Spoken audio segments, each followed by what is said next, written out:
Finished?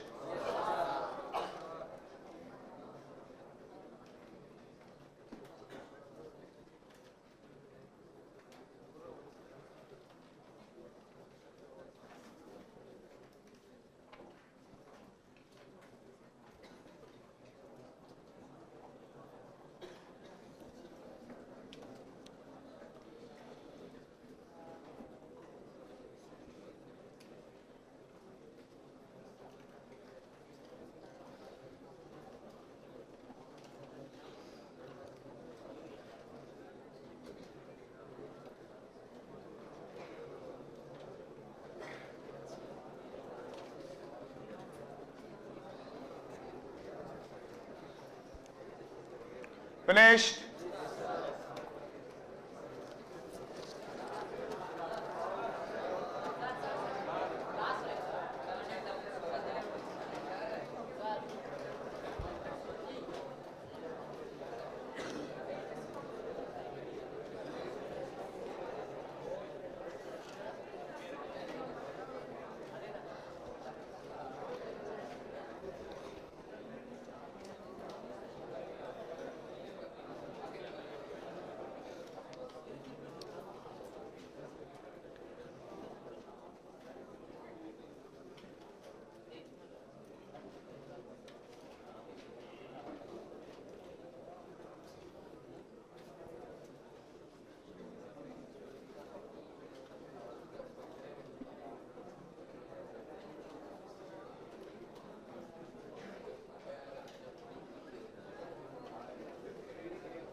We are beginning.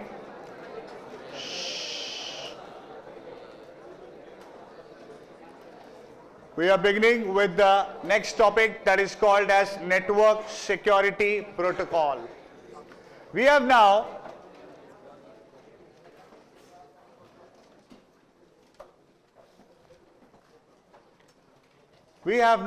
learnt about what are the various threats to a network and in what way a software can be vulnerable, right?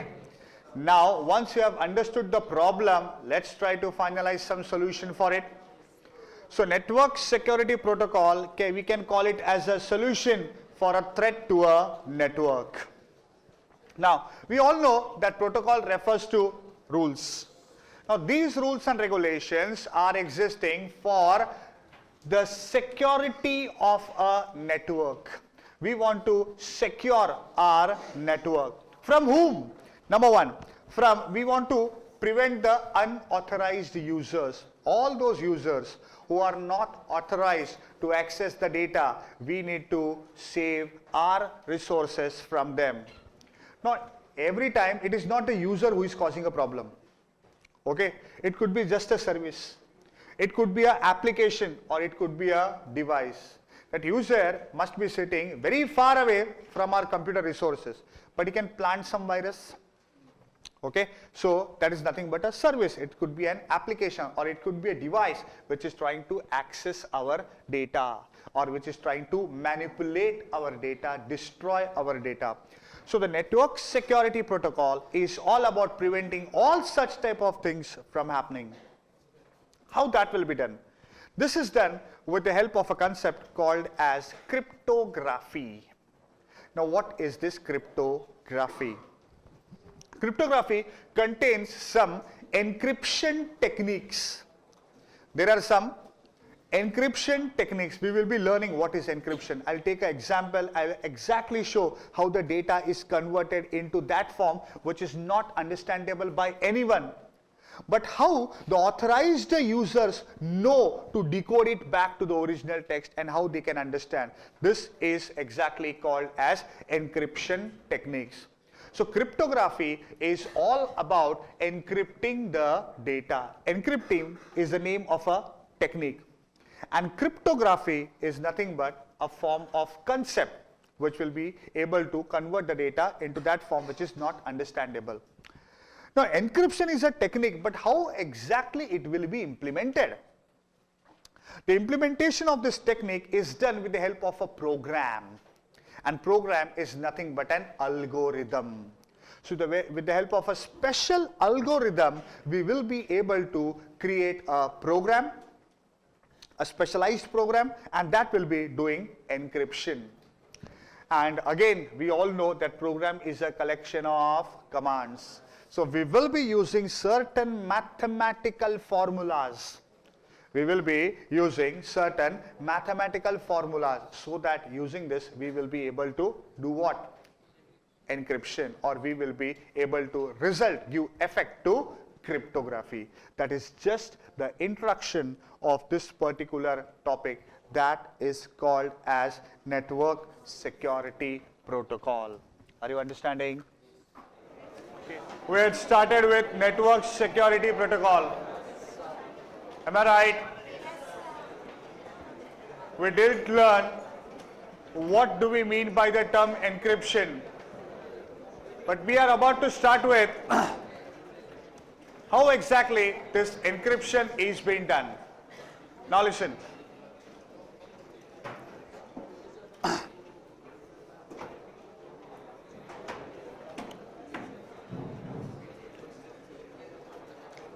You are all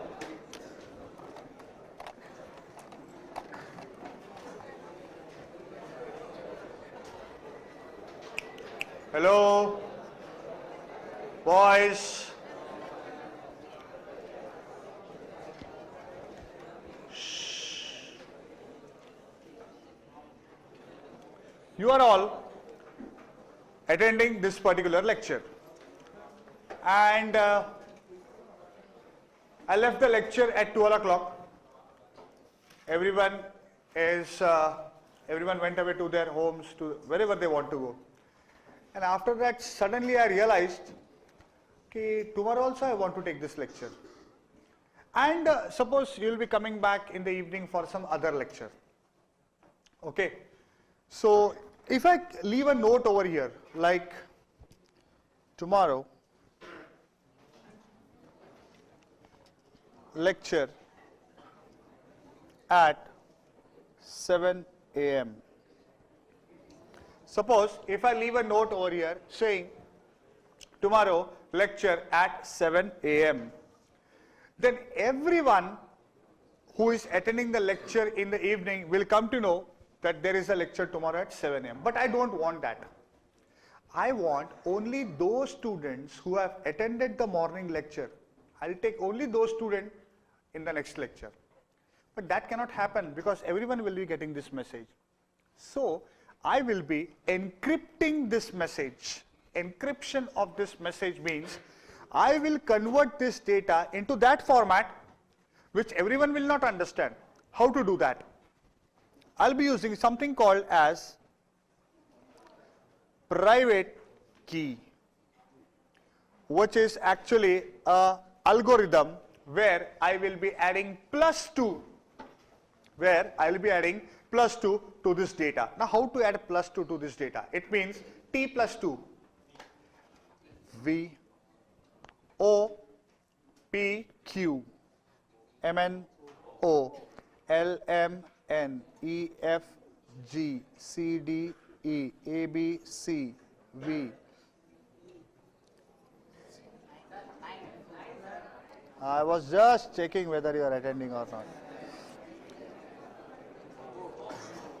Now, I'll be writing this.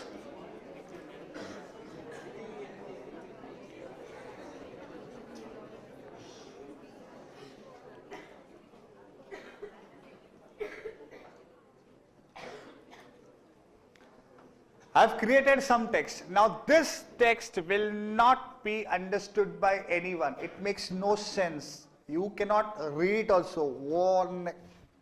Forget it. And this exactly is called as ciphertext. This was the original text. With the process of encryption, also called as encoding, you are creating a ciphertext. Now I'll be writing this and I'll go. Evening, those students who had attended the lecture in the morning, they will understand something. Arey, sir has given some secret message. And those who had not attended the morning's lecture, they will say, hey, what is this nonsense? They won't note down, they will ignore this. Those students who know what is this, they will copy this. They will also not understand what exactly it is, but they will copy this. They'll go home. And in the lecture itself, that morning lecture, I must have given something called as a private key, which is obviously the opposite of the,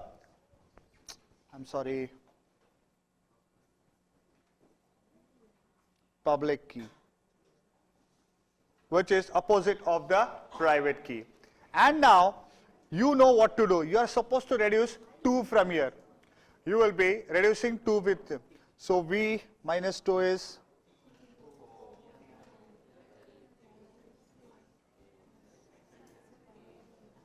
and this process is called as, also known as, and again we are converting our text into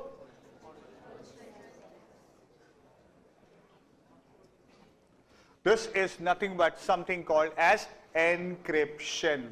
So encryption is actually a technique with the help of a special algorithm or with the help of a special technique, some special mathematical formula, you will be able to convert your data into that particular data which is not understandable by anyone. It is called as unintelligible data, absurd, not understood by anyone. And again, it would be cracked back to the original text which everyone will understand. This is nothing but something called as encryption. This is the technique of encryption. The key that I am using for encrypting is called as private key, and the key used for decryption is called as public key. So cryptography refers to the science of information security. The data is an organizational asset, and everyone accepts this fact. Data is an organizational asset, and we need to protect these assets. And that can be done with the help of a technique called as encryption, which comes under the head that's called as cryptography. The cryptography is a science which is about securing of the information or the data of our organization. It's also about the data confidentiality. Data confidentiality means the data which I am sending will not be understood by anyone. It will be understood only by the recipient. That is called as maintaining data in a confidential manner. Next thing to be observed in cryptography is a data integrity. Integrity refers that the data should not be tampered, it should not be manipulated, it should not be changed in any sense till it is reaching the recipient. Recipient should receive the data in the same way as it was sent by the originator or by the sender. That is data integrity. Authentication. Authentication means data will be received by only those people who are authorized to send the data. That is called as authentication. And it will go to only those people who are authorized to receive the data. Both the sender and the receiver of the information should be authenticated, authorized. Non-repudiation refers to once you are committing something, you cannot step back. Means once you have sent the data, later on you cannot say that I have not sent this data. And encrypt that cryptography will see to it that non-repudiation don't occur. Once you are sending it, it is like you have sent it, you have approved it, or you stand by what you have done. That is called as non-repudiation. Then we have learned something called as ciphertext. Ciphertext is that text which is actually been transmitted through the telecommunication channel. Even if the hacker is hacking the data, he won't understand what the message is. The process of encoding, the process of encryption is also called as cryptography. And the process of decryption or the process of decoding is also called as cryptanalysis. Okay, because we are analyzing the data which is in encrypted form, and both these things together is referred to a term called as cryptology. You can encrypt the data in both the ways. Hardware encryption is possible, software encryption is possible. Encrypting the data using some code, using some program is called as what?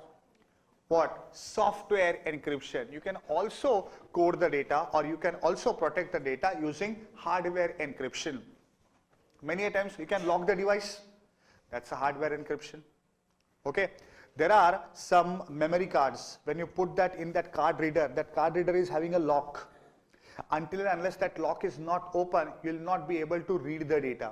That is also nothing but a hardware way of encryption of the data, or not allowing the data to be exposed. So that is nothing but the concept of cryptography. Understanding? Okay. Fine. After this cryptography, we are moving to the next topic, and that is called as what are the various ways of securing our information? What are the various network security protocols? One very popular security protocol we have learned, and that is in the form of cryptography. Now we are starting with the next part. And that is called as the first one. The first type of network security protocol is called as SSH. It stands for Secure Shell. Secure Shell SH. That is SSH.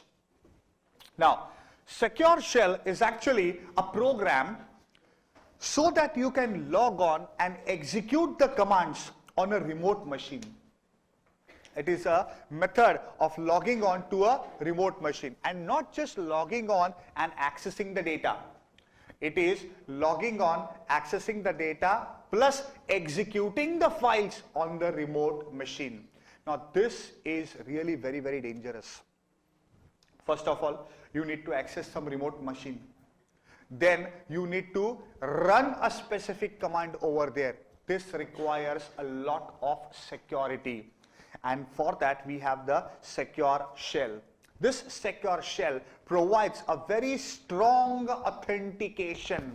Means whenever is logging on to that particular remote access machine, First, you are required to prove yourself. Required to prove yourself means you need to have the right identity. Hey, hello, wait for some time. We are required to follow certain girls.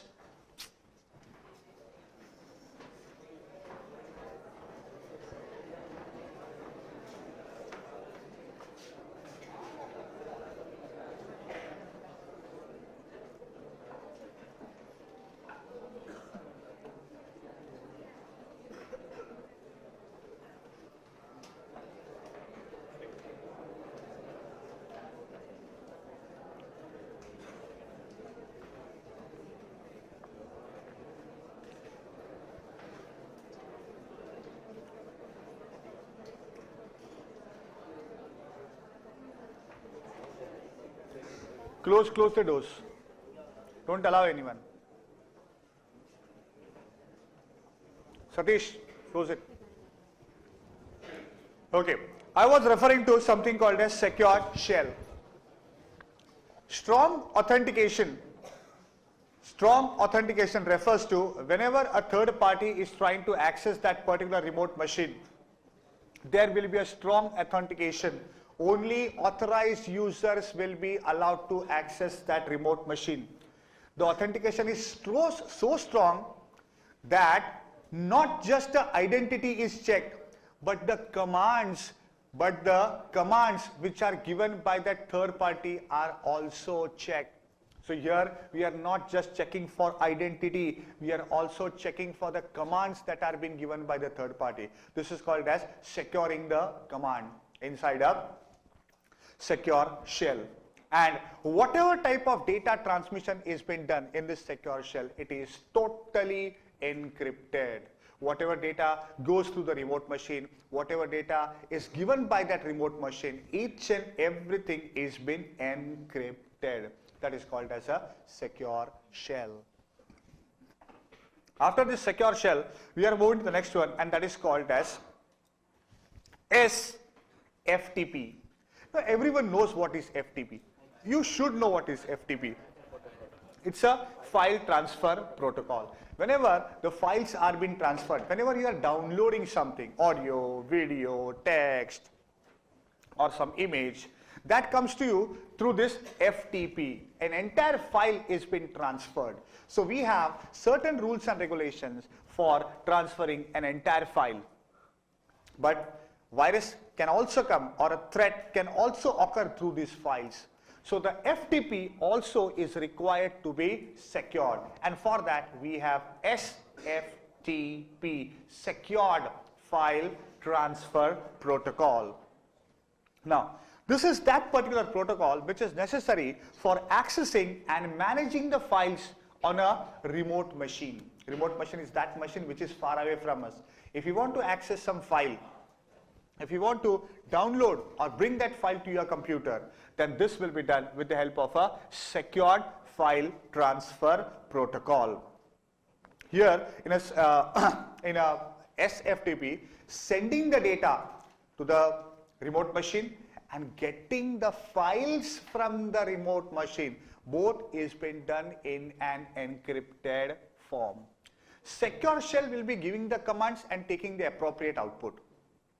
But FTP is about sending a request for a file and getting that entire file on our machine is looked after by FTP. And when you are securing it with the process of encryption, the command given to FTP is encrypted. The file which has been downloaded from an FTP is also encrypted. That is referred to as Secured File Transfer Protocol. After that, we are moving to the next one, that is called as HTTPS. Everyone knows what is HTTP. It is Hypertext Transfer Protocol. It is actually the communication between the client and a server. Now, many a times when a client and server are interacting with each other, the data transmission is open. The data which is being transmitted is going in a normal format. Like for example, you are ordering something on Flipkart. You are opening that Flipkart web page. That is actually the client. You are giving what exactly you want, then the quantity and your name, address, phone number, email address, all these things are being given. So now this data is passing to the Flipkart server. So there is a communication between the client and the server. With the help of HTTPS, this entire transmission will be done in a encrypted format. And here the encryption is of higher level. We require a short-term session key is been given for encryption. Short-term session key means, suppose you have transferred name. The name is been transferred. But for that, the encryption key will be different. Suppose we are using 5. Okay. Next time, whenever you are sending address, now this address will not be encrypted with 5. It will be some another number. So every patch of data that you are transferring is encrypted in a different style, in a different format. So even if the hacker comes to know about one particular private key, he will not be able to use the same for other transmission. So in a hypertext transfer protocol, which is in a secured manner, we have a short-term session key for encryption. And this key will be used for a small patch of data which is required to be encrypted. And last but not the least is called as secured socket layer. This is exclusively used for transferring the data in an encrypted format where some sensitive data is being transferred. Like for example, you are registering with some government offices. Your name, address, password, name, address, email address, all these things are given. Now this is not sensitive. When you give your phone number, it is a sensitive information. When you give your image, it is a sensitive information. When you give your credit card number, debit card number, whenever you are transferring some financial transaction over the internet, all these things are what? Sensitive information. And this sensitive information can be exchanged online with the help of secured socket layer. Here, the data is not encrypted.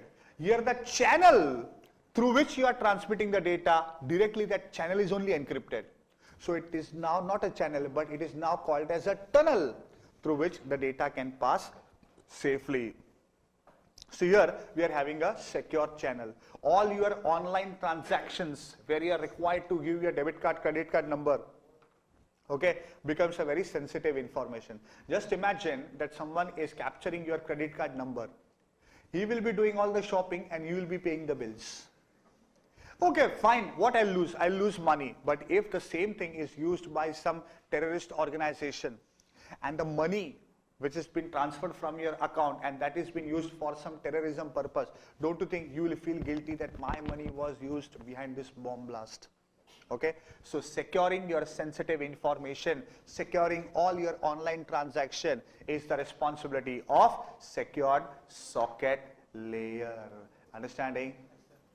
So this is nothing but your network security protocol.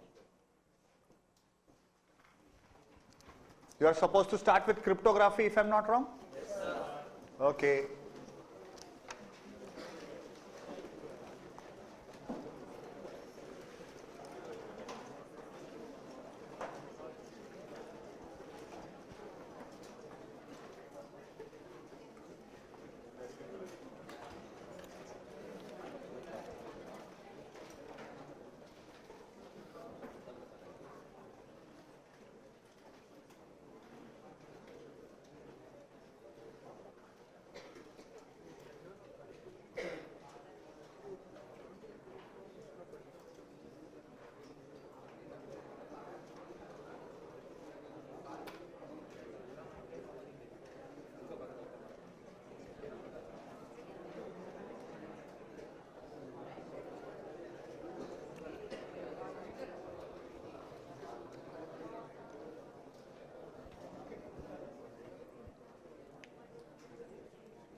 Finished?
It's here only.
Finished?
Early morning today, when we started with the lecture, I started with the topic of network topologies, right?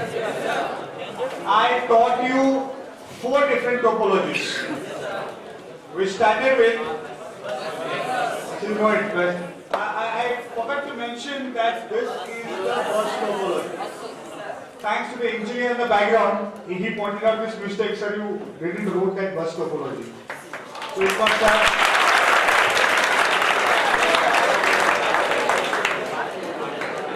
So I explained the entire concept, but I forgot to tell the name of this topology. So don't get confused that this is network topology. Network topology is a topic. This is bus, this is ring, this is star, and this is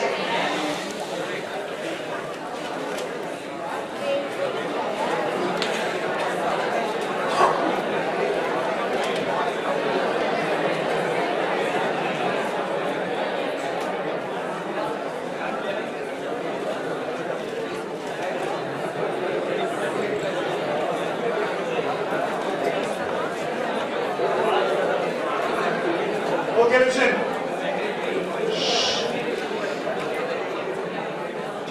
We are now starting. Hello. Are you with me? Are you listening to me? Should I start with a new topic? Yeah.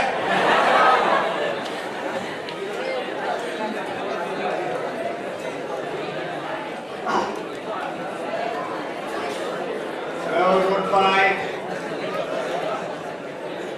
We are now beginning. Acha, listen. Story now, no story. All stories finished.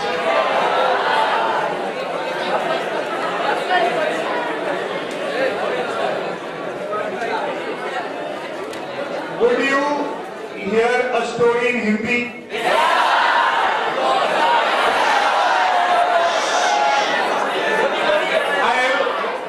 I will narrate you one story. But after I finish that story, will you concentrate? Yes, sir. Are you sure? Yes, sir. You should keep your word up. Yes, sir. Okay, listen. Keep quiet.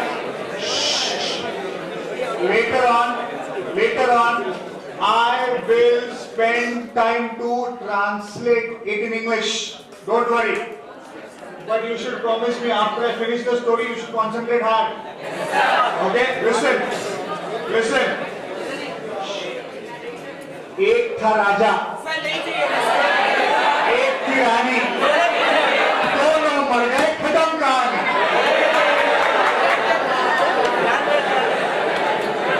Okay, hello.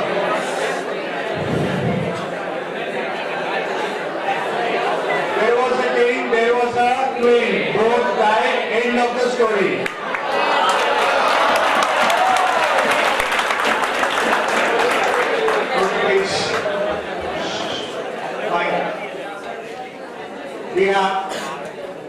We have very less time with us. Today's lecture and only two more lectures. Today is Sunday. Monday and Tuesday, only 2 more lectures will be. And still 2 chapters to be completed. But don't worry, now these chapters are based on the first and second chapter. So I'll be rushing through these chapters. I'll be just noting down, I'll be just explaining you the point, and then we'll be able to finish off with the syllabus. Don't worry about it. But don't waste the time which is available. That section, please. Okay. We are now moving with network security techniques. This is what is being exactly implemented for maintaining security. We learnt about the concepts. We learnt about the protocols. Concept is actually not a technique. It is just a thing to be implemented. It is just a thing which will give you a direction, which will give you a better logical clarity of what you want to do. Protocols refers to the rules and regulations. But actually speaking, it is the techniques which will be implemented on the system to protect your system. Okay? The first one which we are learning is called as firewall.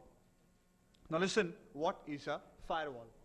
Let's assume that we have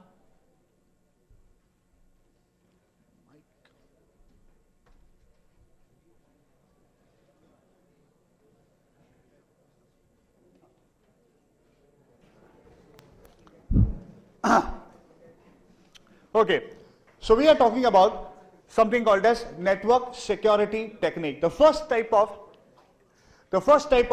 technique is called as firewall. Now, what is a firewall?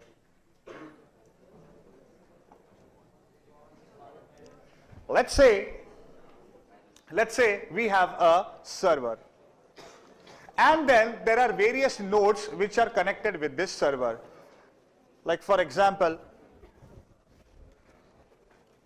we'll be having N1, then one N2 and N3 and one more N4.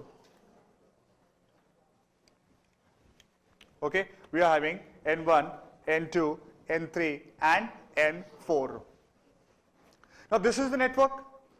As we are having this network, as we are owning this network, there are many more other networks around it, like somewhat in this way, saving time.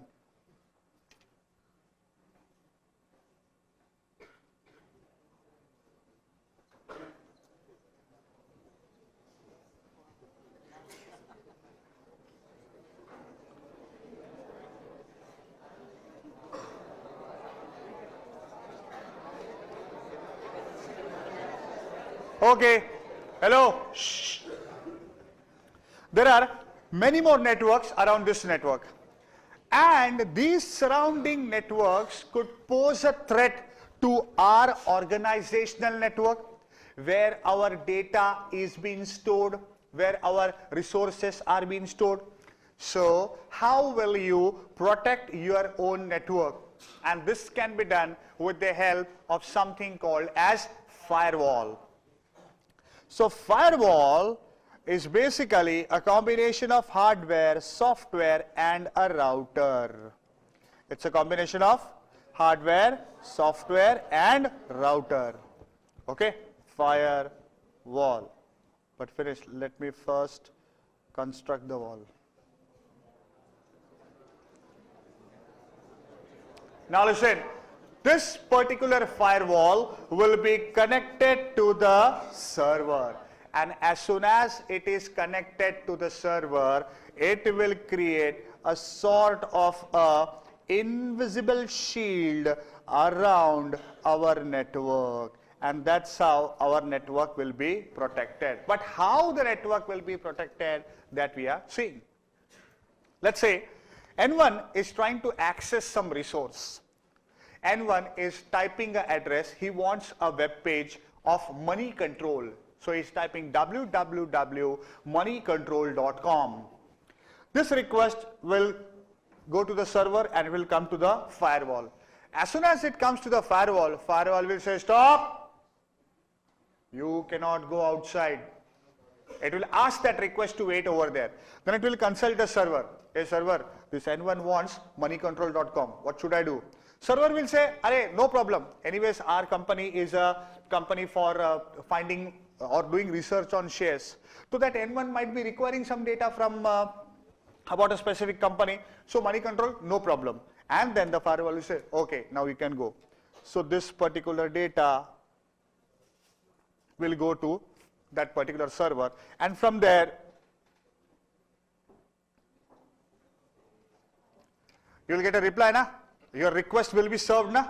Firewall will say, stop, you cannot go inside. But there will be a reference entry. The request has been sent, so obviously that particular request will be getting a reply, and that reply will be allowed, and it goes to N1. Okay, so we are keeping a check on the insiders. Now N4 is typing address www.pappuyar.com. Pappuyar.com, this is a site where you will get songs of films. Now this is not allowed by the organization. So that particular request is going over here. Firewall will say, stop, you cannot go outside, wait. It is consulting the server, hey, whether pappuyar.com is allowed. Now server becomes very angry. Pappuyar, cut his connection. So this particular request will not go out. So you cannot send the information outside the network. This is the first part, keeping a check on insiders. Now, there is some request coming from here. Okay. Now this particular request wants to meet N3. So this is an outsider. Firewall will say stop. You cannot go inside. It is consulting the server. This particular IP address, there is some message, there is some request. It wants to meet N3. Server will check. No problem. This is our client. Okay. He is N3's client rather. No problem. Send the request. Then that request will be allowed inside. It goes to N3. N3 replies for it. It comes over here. Firewall will say stop. But there is a reference entry. This is just the return of a request, and then the data is allowed to go out and it reaches the right destination. Now if you see over here, this is somewhat bit different network. Okay, just looking different, nothing more than that. Let's say it is from some enemy country, and there is, danger.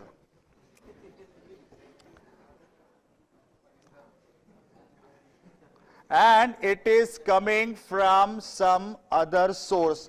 Now firewall will say, stop, you cannot go inside. It is consulting the server. There is particular request from this particular IP address. Server says, no, don't allow it. It's a very dangerous site. Okay, it might be virus, it might harm our network, and that particular request is stopped there and there itself. This is how firewall is securing our network. The network that is been secured is called as intranet. Okay, and those networks which form a network which is beyond or which is outside the intranet is called as extranet. And when all this, when the extranet and all the intranets, when they come together, it forms internet. And this is nothing but the first type of network security technique called as firewall. Are you understanding? Okay, after this firewall, we are moving to the next one, and that is called as message authentication. Now let's try to understand the next part, that is called as message authentication. By this point of time, you know that authentication is keeping a check. Okay, so here message authentication will be first verifying the sender, whether the sender of the message is the authorized person to send the data. If yes, then we are checking for data integrity. Data integrity refers to that the data is not tampered, the data is not manipulated, it is not changed, it is the same as it was being sent. That has been done by message authentication, and then that particular data can be received by the recipient. So we can say that this particular message authentication provides all the internet security rules and regulations. All the policies and procedures of internet security is been followed by message authentication. Next is called as site blocking. Now this is a software which is normally used by corporates for blocking some unwanted sites. While working in a company, obviously everyone should be dedicated to work, but there are few people who will access YouTube. Okay, then they will be accessing different videos which are not to be seen when you are working with the company. They'll be watching movies. I'm getting bored. I'm watching a movie. Dil chahta hai. Okay, so I'll watch all these things, but that is not been permitted. So the organization gives strict, clear-cut instructions that all these sites should be banned. Many organizations have also banned Facebook. Understanding?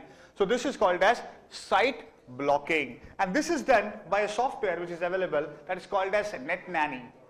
You are supposed to give a list of websites, and those websites will be blocked. You cannot access that particular website. So it's a software to restrict certain sites. Then the next thing is log activities. Log activities means what? It will create a list. Log is nothing but a report. It will create a report that which user had visited which particular site. So say many times what it happens is when you are working with your, whenever you are working with a regular site, some advertisements pop up in between. That is also noted. So the user can say that I never intended to open that site. It actually popped up. Then that particular site should stay only for say 5 seconds, 10 seconds. If this log activity is showing that a particular person was there for 2 hours, then it cannot be just it cannot be a pop-up then. It will be intentional. So that is called as the log activities. What sites were being accessed. And it also shows the time spent on that particular site. Each and every minute report of every user, what site he accessed, for how much time he was available on that particular site, all details goes to the top level management. And that is a software, or that is a technique called as site blocking. Next is called as IDS technology. IDS technology is intrusion detection system. It is a intrusion detection system. What is intrusion? Intrusion means an illegal person entering inside our premises, or a person entering illegally inside our premises. We need to detect this. How that will be done? That will be done with the help of IDS technology. It stands for Intrusion Detection System. It's a combination of hardware and software application. Both the hardware and software application should work in coordination with each other. The advantage or the responsibility of this particular technology is it is monitoring the existing system for any malicious activity. Malicious activity refers to some destructive activity. Whether any possible destructive activity is being monitored. If it is monitoring, it will stop it, it will check it. And it is also reporting to the management station whether any such activity was reported. Management station means the person who is authorized to view all this data. That is called as IDS technology. So these are nothing but the 4 different network security techniques. Actually, if you check the notes, if you go through the module, network security technique is only one topic. Inside that 4 points, and that last 4th point there are sub points. Under that there are points. Then student gets confused. What exactly to study and what to remember, what not to remember. So what I have done is I have splitted the question itself. Main security techniques, 4 points. Then what are the techniques under IDS technology? Again 4 points. So student can remember it. These are 4 points. If a 10-mark question is asked, we are supposed to write this also. If a 4-mark question is asked, we are supposed to write this. If a question is asked on IDS technology, don't write this, write this. Understanding? Okay? So let's start with the various IDS technology. The first one in this is called as the Network Intrusion Detection System, abbreviated as NID. Now listen, what is this? When a packet enters inside the network, this system starts. It will check the contents of the packet, and if it finds anything malicious, it will stop that packet from entering or from going inside the host or the node. It's very much like a sniffer dog. Okay, at international airports, when people come in from other country, sniffer dogs are waiting there and they sniffs every bag for narcotics. It has been done for narcotics.